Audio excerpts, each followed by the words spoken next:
வெளிநாட்டுக்கு ஒரு இளைஞர் போய் நல்லா பயிற்சிலாம் பண்ணிட்டு நம்ம நாட்டுக்கு திரும்பி வந்து ஒரு மிஷின் மாதிரி ஒன்று தயாரிக்கிறாரு. வேறு லெவலில் பார்க்க சூப்பராக இருக்குது. ஆனாலுமே கூட அது சேல்ஸ் பண்ணும்போது அந்தளவுக்கு சேல்ஸே ஆகலை. மார்க்கெட் அந்தளவுக்கு வரவேற்பே கிடையாது. காரணம் பார்த்தீங்கன்னா அந்த அளவுக்கு வந்து அது சரியாக வந்து மால் ஃபங்க்ஷன் ஆகுது, சரியாக ஒர்க் ஆக மாட்டேன்னு சொல்கிற ரீசனுக்காக அது யாருமே வாங்கலை. அப்படி ஆனாலுமே கூட சேல்ஸ் ஆனாலுமே கூட அந்த சேல்ஸோட ஃபீட்பேக் பார்த்தீங்கன்னா அந்தளவுக்கு வந்து நல்லா வெளில போராக தான் இருக்குது. என்னடா அது இவ்வளோ இன்வெஸ்ட்மெண்ட் பண்ணி நம்ம பண்ணியிருக்கோனாலுமே இந்த ப்ராடக்ட் அந்தளவுக்கு சக்ஸஸ் ஆகலைன்னு சொல்லிட்டு அவர் ரொம்ப வந்து வெக்ஸ் ஆகிட்டு அவர் ரூமில் உட்காந்து சோகமாக இருக்காரு.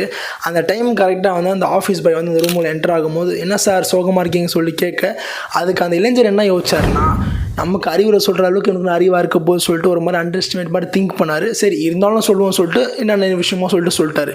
அதுக்கு அந்த ஆஃபீஸ் பாய் என்ன சொன்னார் கேட்டிங்கன்னா, சார் வெளிநாட்டு மிஷின் நம்ம ஊருக்கு செட் ஆகுமா? போன வாரம் தான் நான் ஊட்டிலேருந்து ஒரு ரோஜா செடி வாங்கிட்டு வந்தேன். இந்த வாரம் பார்த்தா காஞ்சி போய் கிடக்குது.